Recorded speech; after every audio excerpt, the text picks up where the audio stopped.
Sub so bong bồn ngọc nia bà ngàyนี้คือខ្ញុំបានសូមចែករំលែកតទៅជាមួយនឹង family code do បាទនៅក្នុង family code do ហ្នឹងបងប្អូនប្រកាសជាចង់ដឹងថានៅក្នុង family code do ហ្នឹងមានប្រមាណ code បាទអញ្ចឹងនៅក្នុង family code do គឺមាន6 code code ទី1គឺ code do code ទី2គឺ code re minor code ទី3គឺ code mi minor code ទី4គឺ code fa ទី5 code sol ទី6 code la minor ហើយនៅក្នុង family code do នោះផងដែរក៏យើងអាច add do 7ឬក៏មួយទៀតយើងអាច add mi បាទនៅក្នុង code do និង family code do នឹងយើងលេងតុងឡាហ្នឹងហើយខ្ញុំនឹងបង្ហាញបងប្អូនរបៀបចាប់ code ដែលបងប្អូនថ្មីដែលគាត់ចង់រៀនសូមទស្សនានៅវីដេអូនេះនឹងបងប្អូននឹងអាចប្រើប្រាស់ code ដែលខ្ញុំបង្រៀនបងប្អូនហើយបងប្អូនអាចលេងបានល្អហើយអាចហាត់ដោយខ្លួនឯងនៅផ្ទះបាទនេះ code do បងប្អូននេះសម្លេង code do របស់យើងបាទនៅក្នុងទង់ទី1ខ្សែ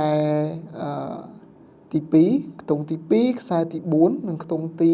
3ខ្សែទី5បាទ code re minor របស់យើងនៅក្នុងខ្ទង់ទី1ខ្សែទី1ខ្ទង់ទី2ខ្សែទី3និងខ្ទង់ទី3ខ្សែទី2នេះសំឡេងនេះហើយ mi minor របស់យើង mi minor របស់យើងនៅក្នុងខ្ទង់ទី2ខ្សែទី5និងទី4នេះសំឡេងនេះ code fa ចឹងយើងអាចចាប់ទម្រង់នេះបាន code fa យើងចាប់ដៃច្អុលរបស់យើងនៅក្នុងខ្ទង់យើងស្គាត់នៅក្នុងខ្ទង់ទី1ខ្សែទី1ទី2ហើយនៅក្នុងខ្ទង់ទី2ខ្សែទី3នៅក្នុងខ្ទង់ទី3ខ្សែទី5និងទី4បាទយើងចាប់ជិះហើយ code sol របស់យើងអាចចាប់ជិះក៏បានយើងចាំជិះក៏បានតាមទម្រង់ដែលបងប្អូនចង់បានបាទយើងអាចលេងចេះនៅក្នុងខ្ទង់ទី2ខ្សែទី5ខ្ទង់ទី3ខ្សែទី6និងទី1បាទសលេងជាបានហើយនៅក្នុង family code do យើងអាច add code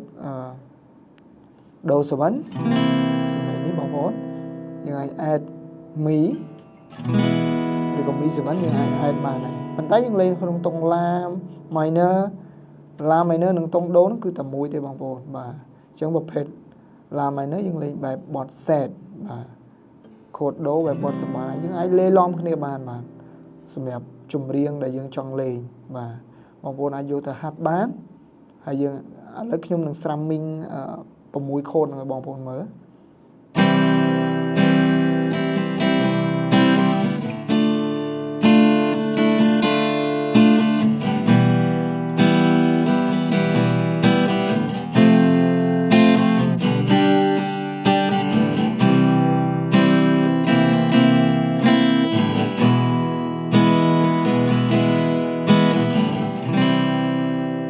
បាទ